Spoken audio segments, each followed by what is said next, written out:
up, Metal for Metal Universe? I'm PJC. I'm from Metal for Metal. I'm live here with Bokor Law, the melodic death metal band, right here in Charleston. We are so excited to finally have these guys in the band. Here with popular demand. They have been asking, you guys have been asking to have these guys in the band, or on the show for a long time. Very excited to finally have you guys on here. How you guys doing? Fucking awesome, dude. Thanks, I really appreciate you guys coming down. Especially Matt, a little bit here from North Carolina, which I talk about it like it's all the way up north, but it's actually, what, 6 hours? Not even, man. How was the drive? You just take interstate all the way down? Straight shot, man. Easy breezy. Fuck yeah. Well, man. Listen, tell me a little bit more about the band. First of all, introduce yourselves. What do you guys do? I'm Justin, man. I play guitar, do some vocals. Cool. That's pretty much it. Yeah. That is it. Yeah. He's like, that is all you do. Exactly. That is all I am. Matt? I'm Matt. I play bass. Oh, hell yeah. Okay. I'm Danny. I play guitar. You play the guitar. Very nice. Oh, yeah. So tell me a little bit about where Bokor Law came from. From parts of different bands. Pretty much, yeah. Big clusterfuck of bands. Yeah, definitely. It was pretty much the brainchild of me and Matt. Okay. We have a bunch of songs that were together. We've been hammering them out for a long fucking time. And then 2016, we kind of reached out to different people and got everything together. And that year, played our first show in February. Okay. So you guys been around for a year? A little over a year? A little over a year as an actual functional band. On the scene. Justin, Rob, they come from Coffin Syrup. Okay, yeah. I've heard a lot about Common Syrup. We're going to touch on them a little bit later because I do want to hear a little bit more about that band. I've only heard of them from talking with you guys for a little while and just from other people in the scene. Okay, happy to talk to you about it later. So who does most of the writing for Bokor Law? Up to now, it's been Danny and myself. Yeah. Seeds of ideas. Yep. That's how that's always how it starts. Someone has a little seed and then it gets worked on. Sperm all over it. Yeah. Makes sense. Yeah, I was just gonna say, yeah. Okay, very nice. Sloppy riffs, man. Yeah, that's how you do it. That's it. That's how you do it. So why death metal? What? I guess the music we play just is a culmination of all of our influences. So we kind of grew up listening to the same shit, you know. You start with like Metallica and Slayer and Pantera, Testament, and then get on to like Obituary, Carcass, Cannibal Corpse was a big like that was Deicide. Yeah. Oh yeah. But then more melodic shit too, the whole Gothenburg shit. Yeah, okay. In Flames, Early In Flames, and Early In Flames is great. Arch Enemy like a motherfucker. Arch Enemy, yes. Have you heard their new album? Isn't it great? Fucking love it. It's really good. Rosie likes Arch Enemy too. But also like progressive influence, like from Opeth style or taken from 70s prog or something, but not that too. What do you think of Opeth's latest stuff? Do you think I like it? You like it? Mm-hmm. Yeah. I kind of dropped out of it for a little while. It's starting to warm back up to me. It is very different from their original stuff. I miss that stuff, but this stuff you think it's still good? Yeah. Yeah, it's not garbage at all. Oh no, they're evolving though. Yeah, that's the thing. I think as long as a band is getting better, I think that's what matters. Because if you're not getting better, you're getting worse. They can keep making like Ghost Reveries over and over and over. Yeah, it'd be pointless. It would be great. Yeah, but they're also doing some shit that's kind of off the wall too, you know. Yeah, which is great. It's that beard. It's that beard. She loves you. Yes. So talk to me a little bit more about your guys' influences. What was kind of your first band that you got into that was death metal that made you think like that's what I want to do? Cannibal Corpse for me. Did you watch Ace Ventura? Is that why? I watched the fucking Monolith of Death tour VHS with Eric Stidham, my homeboy, shout out. Back in the day, we were fucking like just in high school, and after school we watched that, and I just remember seeing Alex Webster up there just crushing the shit, and I just... Right when they got Corpse Grinder, right? Yep. That was that tour? That was Vile tour, I think? Yeah, and So no Gallery of Suicide was on there at all, right? No, but there was the fucking Vile shit on there, so yeah. It's fucking badass. And that's what... So Cannibal Corpse, VHS. What year was that? What was that? Like Damn, that was probably 98 or something. That wasn't the year that thing came out. Though. Okay. It was definitely a few years after it actually happened. Nice. Okay. But that's what turned me on to and made me appreciate the virtuoso stuff with death metal. Okay. What about you? Is that the same thing? Kind of the same kind of influences? I mean, the first real, real kind of, not brutal, but I mean, death metal that I remember really getting into was probably Angel Corpse. Okay. I was probably like 13. But I progressed more into like more black metal. And how the hell did it start with Angel Corpse? I don't know, man. I just motherfucker, saw an album and I was like, I'm gonna get that. Pretty. What album was it? Inexorable. Fuck yeah, dude. Good album. Yeah, I mean, sometimes that's the biggest thing with heavy metal and rock and roll, for that matter, is the album covers can really make you buy an album. Which is that's why I bought Number of the Beast by Maiden. I was like, that's Eddie's the Satan, but I'll take that. That is the only reason I ever bought a Mortician album. Right? Yeah. Hacked up for barbecue. Just that picture was worth it to have that. Very nice, very nice. Well, Deicide. Yeah, they have great album covers. That's why I bought Carcass's album too. Yep. And I just thought the name was creative. Yeah. So have you guys seen any of these dudes? Any of your heroes? Absolutely. Would you say? We've met some of our heroes. Alex Webster being one of them. Yeah. And that was They played awesome. at the Oasis on James Island years ago. Yeah, that was crazy. That would be super cool to see them in such an intimate setting. I met and was tattooed by Jason Avery, the former vocalist of Monstrosity. No shit! All right, my man. That was really cool. Badass. Very cool. Have you seen any? I don't seen remember, Angel man. Corpse? If I did, if you don't remember, that means it was a badass concert. You might have got knocked in the head too hard. No, I just if I did, I guess they didn't make that great of an impression. Can I use a plug-in? Yeah, use a plug-in. So Mike Williams from I Hate God, we got drunk and fist fought each other. That was kind of fun. Oh, sweet. Nice, dude. That's a pretty good. That's pretty. Yeah, what you playing, Matt? Yeah, man. I think we're about to knock another hero off the list. December 8th at the Sparrow, we'll be opening up for Narcotic Wasteland with Dallas Toller Wade. All right, congratulations on that, man. That's awesome. All right, so December 8th. That's right. At the Sparrow, huh? December 8th. Mark your fucking calendars, guys. December 8th at the Sparrow. That's gonna be great. I'm gonna plug something in as well. We have a common thing that we're going to be doing October 28th at the Sparrow as well. Your Black Sabbath tribute band, Embryo, yeah? Yeah. Talk to me a little bit about that. We're doing all Aussie era covers. Okay. So we're doing like the first 4 albums. We got about 13 or 14 songs.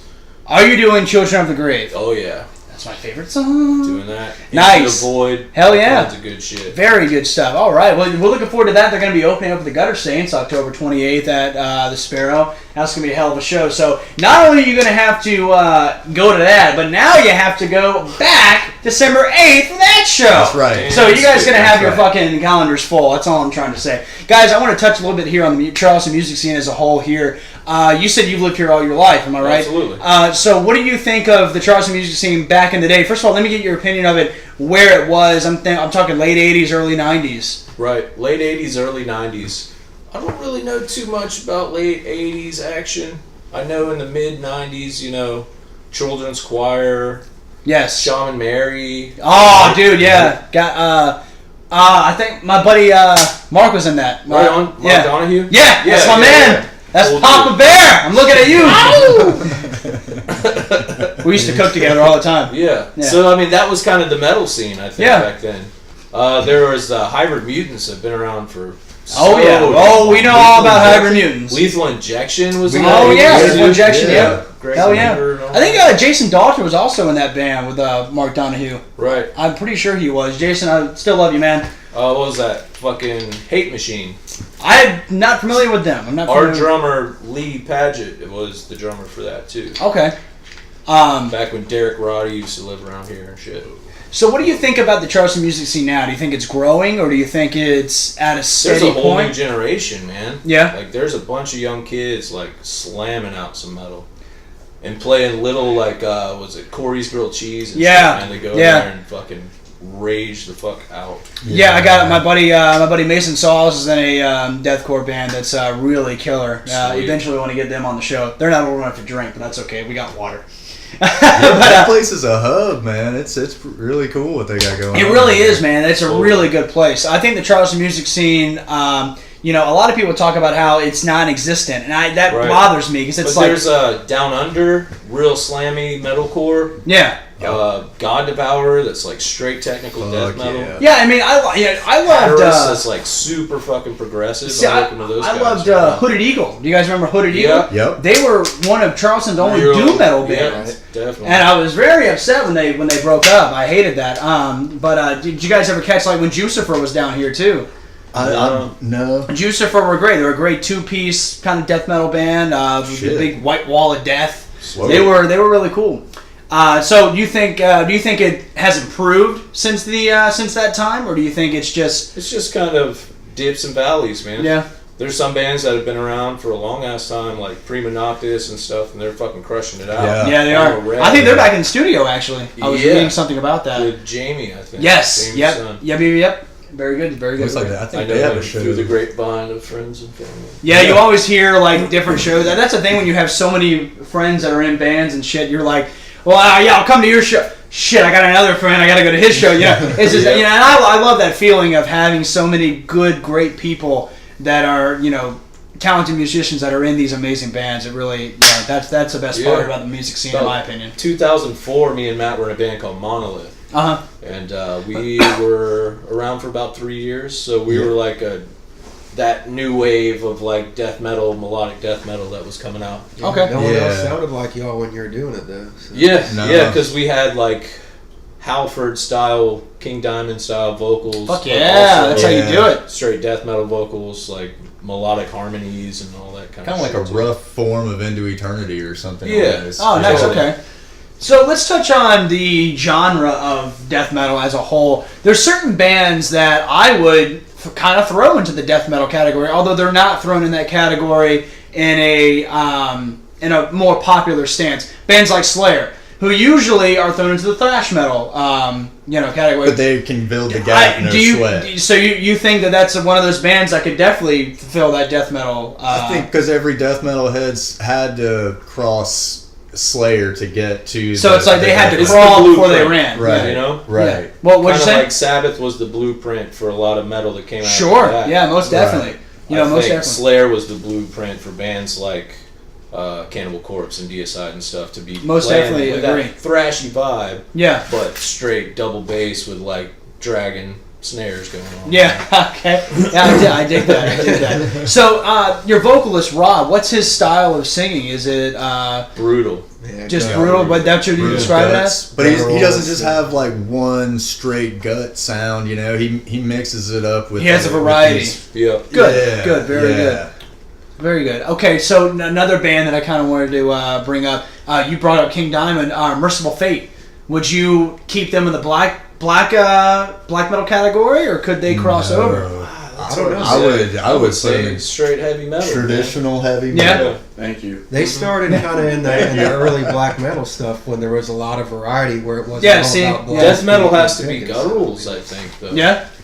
That's what the standalone. I think that's what separates a lot of it. I can definitely agree that with and that. I guess subject matter. Yeah. Right. Possibly. Yeah. Right. Yeah, you can't be singing about puppies and kittens. Yeah, and relationship issues. Yeah, no, there's none of that in death metal. Unless it's like some Cannibal Corpse titles. Yeah, I pulled her intestines out. And can it be death metal without blast beats? Yes, absolutely. Obituary. True. That's a good point. Mm-hmm. So what do you guys think it was I know we talked about Slayer being, the crossover to, death metal for a lot of different bands, but who do you think it was the first band to make that connection to death metal? Dude, isn't Morbid Angel supposed to be like the granddaddies? Them or Death, I would say. Yeah. Right? Entombed. Entombed, that's another good one. Ocean there. That's another good one. I think the Innovators to me are either Death or what you said, Morbid Angel. That's what I've always heard. Yeah. Just everybody seems to think it was one of those two. And were they both Florida bands at the time? Were they? Death was, yeah. I feel like Morbid Angel always has been, I believe. Yeah, they're Florida-based band, so props to Florida. There you go. Yeah. Florida did something right. The trash can of America made death metal happen, so that's really love great. you, Florida. Are there any new death metal bands that you guys kind of jam to, listen to? Absolutely, Archspire. Okay. Crushing it. Nice. Okay. Where are they out from? Canada, but they are fucking shit A up. Canadian death metal band. I'm interested. All right. Pretty sick, man. And Nice. totally like one of a kind. Okay. You should hear like 45 seconds of a song, and we should film your reaction. I'm down for that. Cool. I'm very much down for I think that. that'd be awesome. What's the band called? Archspire. Archspire. Are you looking it up? Okay, we'll do this now I then. highly recommend. We'll do you this do now. that. That's awesome. Well, while she looks this up, guys, what are some other bands that you guys could think of that's newer in the spectrum that you guys are getting into? Havoc. Havoc. I've always loved Havoc. Yeah. Fuck. They just dropped a new album a little while ago. it was didn't really they? good. Yeah, it was great. Yeah, we were listening to that. You pulled it up. What song should I listen to? Or it doesn't matter. Remote Tumor Seeker is pretty badass. Remote. Okay, that's already awesome. That's Should already. we put it like in a headphone or That's something the so we can fucking like hit. blast it, or like how should we do that? You just want to play it. just play it out loud? Yeah, just play it out loud. We'll do it live. Fuck it. So, I'll write it and we'll do it live. All right. Okay, Archspire, you owe us like. Yeah, for real.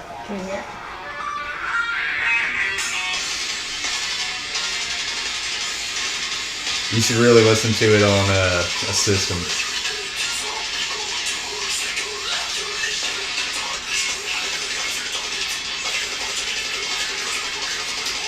I approve. All right, you guys can go home. I'm just gonna. That's gonna say, yeah, that deserves to be listened to on a Yeah, I'm gonna put that. I'm gonna put Yeah, that on my it's amazing. turntable and receiver when this interview is over. the That's album, awesome. It's Okay. only like 30 minutes long, dude. It catches your shit with hooks. Hell yeah. Okay. That's I think good death metal has fucking hooks. You know? Absolutely. Right. What are some songs that come to mind that kind of like had those hooks in you? Oh, God. No A lot pun of the intended. deicide stuff, like Danny was saying Yeah. earlier. A Yeah. lot of the Bastards of deicides. Christ. Yeah. Because you all. We are the children of the underworld. You know, that's just That's getting impressive. Like, from Skin to Liquid, Cannibal Corpse. Yeah. So sick. hooky. Well, There you guys, go. I want That's to like talk the chorus of metal, you know? What the is? hooky riff. a hooky Yeah. riff. I can agree to that. Hooker riff. A hooker riff. That sounds like a good band name. I want to talk a little bit more about you guys, Bokor Law. You had some kind of award from a heavy metal bass player, am I right? Talk a little bit about that, 'cause that's a great story. I think Guitar What is the World- title, though? It was Dave Ellison's Bass Player Magazine. Most Endorsed Improvement Award. How did you get that? David Ellison from Megadeth gave this man The an man. award in a magazine, in a bass player magazine. Like one of the coolest fucking things ever, dude. It was like I just Guitar World online magazine. I might have misplaced some of those words there, Yeah. but something like that. I'm sorry, but they were having some contest that was Dave Ellison and his string company were kind of like putting on. And what he was doing is he was playing his 5 favorite Megadeth bass licks from throughout their career. Peace Cells had to be number one. And that's the one I chose. Yeah, what a great opening bass line. And so, it was 5 bass lines, so he picked a winner for each bass line, basically. And you won. Your react. So, what was your reaction when you read that you got the award? How did you find out? I was at work and I got an email, and I just jumped up and I was like, fuck yeah! Where I work is really cool, so it was all good. So and then I just ran outside and I told everybody, out in the shop and stuff. And Did people get it? Did they know who he is? oh yeah. Well, when I said Megadeth, they did. Yeah. Like, not everybody recognized just Dave Ellison. Yeah. But Show him a picture of his like. it's like, hey, girls. check out this hair. Yeah, really. He's a great dude. I think that he's done more for Megadeth than Dave Mustaine will ever say. He's a badass metal bass pick player. yeah, Very much so. As far as always having that issue come up as a bass player, it's always cool to be able to cite somebody like David Ellison, is a badass fucking pick player. So many people badmouth the pick. Yeah, people hate the pick, Oh, yeah, I talk shit, get kissed. Yeah, for Tom Araya plays with a pick. I mean, Right. Yeah. And I like, that guy from Dying Fetus, I wish I could fucking think of his name, but he is a bad motherfucker, dude. Yeah, dude, Dying Fetus' new record, his newest record, their newest record was insane. If you pre-ordered it, it came with a knife it was a Dying Fetus knife, right? Yeah, it was like a knife, That's fucking brutal. Yeah. It was great for fetus removal, That's like that true with a V or whatever, Yeah, exactly, bass player and good talk. Oh shit! There's plenty of great examples. How important do you think it is for a bass player to have showmanship during a show? I think it's super important. Because there's a lot of bass players that hang in the back. If Tom Araya didn't sing, he'd probably be behind the fucking drum riser. Right, but maybe out front with his legs. Matt's a really melodic bass player, so he carries a lot of melodies and shit. Yeah. When we're playing live, so he's always active. He's a showman. Yeah, we try to keep our layers going. Headbang a lot. Yeah, you got. Yeah. Oh, well, you gotta do that. Yeah, but it's just fun, It's just because I enjoy what the fuck we were playing. Kind of I just get into it. What are a lot of your songs about? Like the writing of your songs. What is it about? Just whatever comes to mind. Lyrical concepts. Yeah, sure. We usually start with the music. Yeah, sure. Yeah, that's where the song actually comes from. But when we're writing lyrics, it's usually on like mythology or legend or just like general spooky, eerie concepts. Sure. Nature. Yep. Nature and just the process of living and dying, shit like that. Like the song Bokor Law, it's all about like badass Haitian voodoo and zombie dust and shit like that. And Eater of Gods Rob wrote those lyrics, and they are about pretty much Galactus. I was just gonna say, is it Galactus from Art? That's awesome. Yeah, and he actually wrote that 6 years or something before he even joined the band. Nice, meant to be. Hell yeah, man, that's great. Well, I've talked a lot about the bass player. I want to know more about the guitarist. What made you guys, want to pick up the guitar and start playing that? They were jamming. Rob was doing vocals, and I went and hung out one night. Playing guitar. Yeah. Wow, really did a lot for you there. Yeah, I learned as I went along. No, I mean when I started jamming with them, Rob hit me up and said, "Do you want to join?" I was like, "Yeah." And then I got out with Danny, and learned the shit. And there was never really like, "Hey, you're in the band." It was like, okay, we're doing shows, so I guess I'm in the band now. So. That's kind of how Dave Mustaine got into Metallica. He was like auditioning. He was like, "Hey, we're gonna do this thing or what?" And Lars was like, "Nah, you're in the band, dude." So he's a sponge. Yeah. Yeah, we're so lucky. God damn. Did you say when you first started playing guitar, or you meant like when I first started playing with them? Well, both, I guess. But I liked music. That's why I started playing guitar pretty much. Okay. Was there any specific band that you kind of wanted to identify with? No, I mean, of course, early I started playing when I was 12. So I was learning like Metallica, Megadeth, like that, and got more black metal and shit like that. So. Sure. That's right. So what made you kind of want to start picking up the guitar? And I had a lot of family members that played guitar when I was younger. Like my dad was a drummer. My uncles played guitar. Uh-huh. My uncle was big into like 80s shred, like Joe Satriani. Hell yeah! Oh, Joe Satriani put out a new album. He got me like into like Extreme and shit. Love Extreme. Fuck yeah! It's so much better than people think. Though. Oh yeah, Extreme. Especially like Waiting for the Punchline. That album is so fucking good. Yeah. Mike Mangini, all that jazz. Nice. Okay. But then Metallica, and then we were all me, you, and Eric Douglas were in middle school together. Started listening to like Pantera and shit. Okay. And then we gotta get this shit together. So we've been playing together since fucking So were you guys in bands before Bokor Law? Yeah, we were in Monolith together. That's right.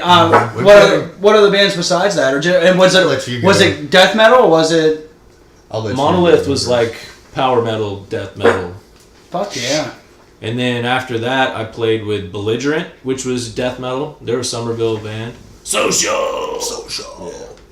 Fucking. Who else? Numenon. Power metal, shred like a motherfucker. Okay. Fuck yeah, that sounds killer, guys. I'm really excited to see you guys like play. And is December 8th going to be your next show? Yeah. Or do you have a show before that? There's one in January too with who's it with? Death Crown. Death Crown. Yeah. Richmond, Virginia. Hell yeah. Okay, that's got to say something to a lot of these other bands from other states coming to Charleston to play. Yeah. Right. I think that's really going to help the scene go up. There's a lot of punk bands that come out from different areas to come out from different areas just to play here in Charleston at the different venues that we have. Yeah, I love it. There's so many people moving here too, so there's a lot more. Oh, the people that move here need to get the fuck out. I'm telling you. Olympic Media has a song called Full Occupancy. Get the fuck out. Like, it's ridiculous. It takes you an hour to go a mile down the street. Yeah, the traffic's terrible. Dude, for real, man. It really is just a horrible thing. Oh, boys are so bad. It's like, you're part of the problem, man. Go back to, Yeah, really. What's your license plate say? It's not South Carolina. Get the fuck out. Guys, we're going to start wrapping up here with a little segment I like to call the Rapid Fire Reel, where I'm going to give you guys a topic. And collectively, you guys come up with the first thing that kind of comes to your mind. I'll start with you. You'll know what the topic is, Danny. But when I start with you, he won't know what the topic is. So you kind of switch it up, okay? Okay. First topic I have is Lamb of God. I have no idea. Wow. Neither. Whoa. Whoa. First thing that comes to mind, prison. That's a good. Just say Ashes of the Wake, man. Correct answer. Yeah. Overrated. Better answer. Matt? Ashes of the Wake is fucking badass. Yeah. I love it, man. Thank you. Fucking, Adler on those fucking drums is sick as fuck. I will say Chris Adler's a great drummer. Sick. Adler's a great drummer. And going back half circle there to Megadeth, that fucking Megadeth album he was on is fucking supremely awesome, man. Yeah. Very much. Oh yeah, Dystopia. Yeah, man. Yeah, I love that Megadeth album. Yeah, that shit's sweet, hell yeah, man. It was so much better than their last one, Super Collider. It's horrible. Yeah, I don't know what happened there. Yeah, they collided super hard with something. Yeah. Danny, what about you? Grooving, man. They always have them groovy riffs. Yeah. Catchy riffs. I was never a fan of them. I always thought they were a bit overrated, except for Chris Adler.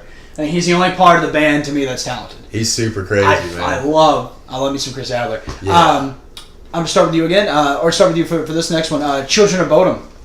Sick ass shred. One of my favorite bands. Do you consider them death metal as well? Ooh, yeah. I think I totally would. Yeah, most I would too. Very much so, Matt. Yep. I don't give a fuck if you Fuck yeah, dude. That shit's awesome, man. Good shit, right? Fucking Even love with the that shit. synthesizer kind of shit, like Dude, I totally put it. them in that category. Yeah, Shred, Fall the metal, Reaper, man. Hate Breeder. Oh yeah, dude. Really good shit. Badass show to catch. If you Really, can. I've never seen them. I always wanted to. Fucking awesome. I mean, even their later shit, Worship Chaos and Halo of Blood. That's their newer records are still fantastic, man. Fuck yeah. Same thing. I haven't checked out their newer stuff as much, but like you were saying, like Something Wild, Hate. Yeah. I mean that shit was pretty shred, and they really.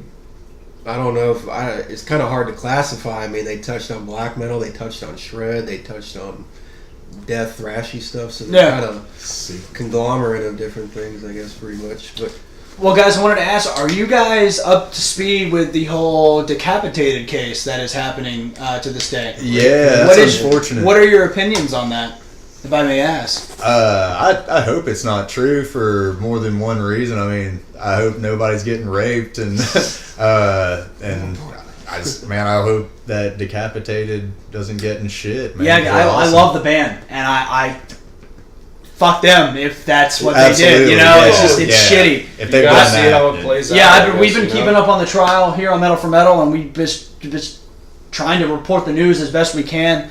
Yeah. But yeah, I wanted to get you guys' opinion on that because Decapitated is a death metal band. They're fantastic. They're one of the death metal Yeah, bands. exactly. Yeah, and I just hope that great. I hope it's not true. This next one, I'm gonna start with you, and I'm gonna say Ozzy or Dio with Sabbath. Oh, Dio. Yeah. I love Ozzy's solo shit. I'm not like the biggest Black Sabbath fan, but as far as Black Sabbath goes, like Mob Rules and shit like that, like, Listen to fools. Yeah, love it, love that shit. I was just talking about that to a buddy of mine today. Matt. That's Danny. Sorry, Danny. I'm sorry. Dio for sure, man. Yeah? Dio is the man. Yeah. You can't fuck with Dio. Yeah. So aren't you doing Dio covers? I'm kidding. People don't know that. Yeah, you're right, you dude. know? Tell someone to look up Computer God by Sabbath. They're like, what? Yeah. We talked about putting Heaven and Hell in there. Oh man, yeah. That would be cool. Really great. Or Neon Nights. That's a little easier one to sing because it's faster. You don't have to like hold notes as much as. What tuning is all that shit? It's difficult. That's what it is. They drop low for the end of the. What about you, Ozzy?